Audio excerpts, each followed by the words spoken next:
नमस्कार भाइयों और बहनों। मैं माइक हूँ वी आर द सेंट्स से। मैं जल्दी से यहाँ आना चाहता था और बस एक छोटा सा वीडियो बनाना चाहता था उस संदेश के बारे में जो मुझे 2 रात पहले मिला था। ये बहुत सुबह का समय था। ये मेरी नींद में था जैसा कि आमतौर पर होता है, लेकिन इस बार ये थोड़ा अलग था। इस बार मुझे वास्तव में एक बाइबल की आयत मिली और वह थी मत्ती 25:36-27। तो मेरा मतलब है, मैंने सचमुच अपनी आत्मा में मत्ती 25:36-32 सुना और मुझे याद है कि जब मैं सो रहा था तो मैंने सोचा, ओह मुझे इसे याद रखना है, ये बहुत महत्वपूर्ण है।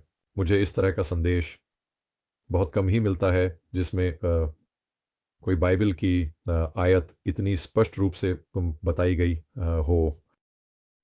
कई बार यह सामान्यीकृत होता है। मैंने सुना है, जैसे उदाहरण के लिए प्रभु ने मुझसे एक बार प्रकाशित वाक्य 11 से 1 पढ़ने के लिए कहा था और लेकिन यह वाला संदेश बहुत ही विशिष्ट था। और उसके थोड़ी देर बाद ठीक उस समय जब मैं जागने ही वाला था, जब मेरी अलार्म बजने ही वाली थी, ये मैंने अपनी आत्मा में यह बात बिल्कुल स्पष्ट रूप से वो सुनी। मैंने सुना, चीन अपने सभी आरण वापस बुला रहा है। अब मुझे इसके बारे में या इसका क्या मतलब है, इसके बारे में ज़्यादा जानकारी नहीं थी, लेकिन मैं जानता हूं कि अ, चीन ने अमेरिका में भारी निवेश किया हुआ है। मुझे लगता है कि इसका कुछ संबंध उनके कर्ज से है, और साथ ही सामान्य निवेशों से भी। आप जानते हैं, यह उनके पास मुझे लगता है कि कम से कम $1 ट्रिलियन, अगर उससे भी ज़्यादा नहीं, अमेरिका में निवेशित है ने, और उन्होंने दुनिया भर में ट्रिलियनों का निवेश किया हुआ है। तो मुझे नहीं पता कि इसका मतलब ये है कि वे अपनी सभी आरणों को पूरी दुनिया में वापस बुलाने वाले हैं या नहीं, मुझे नहीं पता। लेकिन जो बात कही जा रही थी वह यह थी कि वे सभी आरण वापस बुलाएंगे और इसका गंभीर वित्तीय प्रभाव हो सकता है, सिर्फ अमेरिका में ही नहीं बल्कि पूरी दुनिया में भी।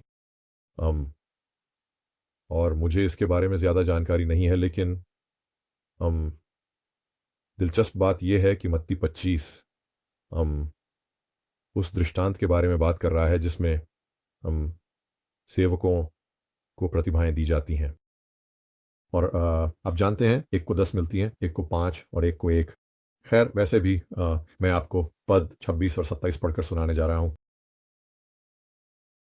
और यह चलता है, 1 सेकंड। लेकिन उसके स्वामी ने उत्तर दिया, तू दुष्ट और आलसी सेवक है।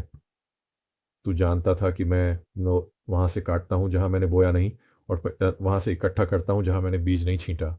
तो तुझे चाहिए था कि तू मेरा धन साहूकारों के पास रख देता, ताकि मेरे आने पर मुझे मेरा धन ब्याज सहित मिल जाता।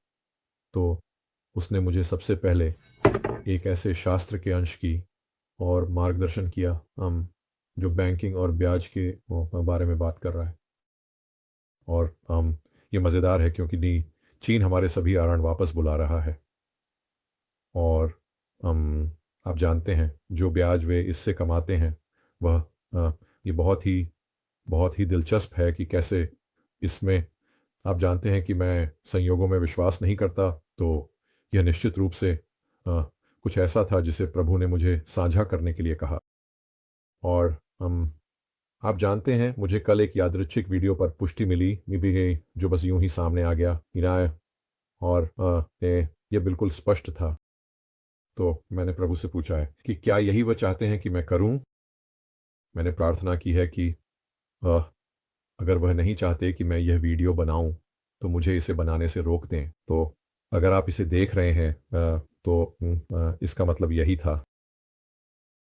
लेकिन इसे प्रार्थना में लें, अ, अपनी खुद की रिसर्च करें। अम, आप जानते हैं, यह एक संदेश है जिससे सभी को यह समझने में मदद मिले कि भविष्य में क्या आ सकता है। मुझे कोई समय नहीं बताया गया था, मुझे बिल्कुल नहीं पता कि यह कब होने वाला है। मुझे बस इतना पता है कि यह होगा क्योंकि प्रभु ने मुझसे कहा है। तो मैं इसे आपके साथ साझा कर रहा हूँ। फिर से इसे प्रार्थना में लें। प्रभु से पुष्टि के लिए प्रार्थना करें। अगर किसी के पास कोई और जानकारी हो तो कृपया नीचे कमेंट्स में जोड़ें। मुझे लगता है बस इतना ही था। ईश्वर आपको आशीर्वाद दें। देखने के लिए धन्यवाद। हम आपसे अगली बार मिलेंगे। शालोम।